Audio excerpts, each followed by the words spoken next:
Allez, donc là on va démarrer cette capsule sur le Ponzi. Alors, un Ponzi qu'on associe souvent à une pyramide, non, c'est pas une pyramide. La pyramide, je vais vous l'expliquer dans une autre petite capsule. Le Ponzi, ça vient du nom d'un Italien, Ponzi, qui lui n'a pas été très malin parce qu'il s'est fait découvrir assez vite. C'est quelqu'un qui a découvert il y a très longtemps, je sais pas, au début du siècle, un truc comme ça, qu'il pouvait trouver de l'argent en promettant à des gens de leur donner, je crois, 40% de plus, 50% de plus. Et donc, du coup, il se servait de l'argent des nouveaux entrants pour payer les intérêts des anciens.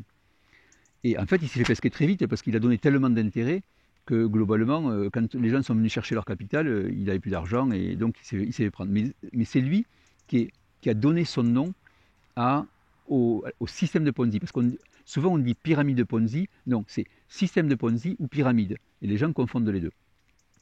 Celui qui a été le roi du Ponzi, tout le monde le connaît, ou en tout cas la plupart des gens entendent parler, c'est Madoff. Pourquoi est-ce que Madoff a réussi à faire un Ponzi qui a duré 40 ans? C'est très simple. Un Ponzi, donc je vous rappelle ce que c'est, on paye les intérêts des anciens avec l'argent des nouveaux. Donc ça veut dire qu'il faut qu'il y ait suffisamment d'argent qui rentre pour payer les intérêts des anciens. Mais l'intérêt, c'est pas de payer le capital des anciens, c'est de leur payer leur intérêt, parce que sinon ça ne marcherait pas. Donc du coup, qu'est-ce qu'a fait Madoff de très intelligent? Lui, c'était déjà un gestionnaire de fonds avisé quand il a démarré ça. C'est-à-dire qu'on le connaissait comme étant un gestionnaire de fonds qui faisait des bonnes affaires.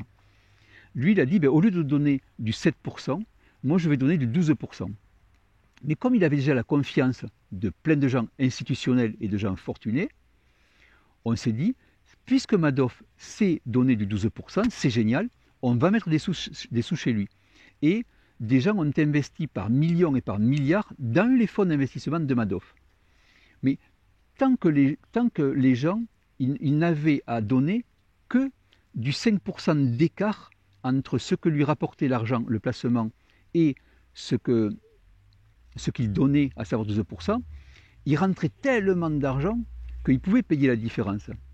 Sauf que, qu'est-ce qui s'est passé? Pourquoi on a découvert, pourquoi il s'est fait débusquer en 2008? C'est que, en 2008, je vous rappelle que c'est la crise des subprimes, une grosse crise financière mondiale, une bulle qui éclate. Du coup, plein de gens veulent retirer de l'argent parce qu'ils ont besoin d'argent. Donc, ils ont besoin de retirer non pas les intérêts, mais le capital.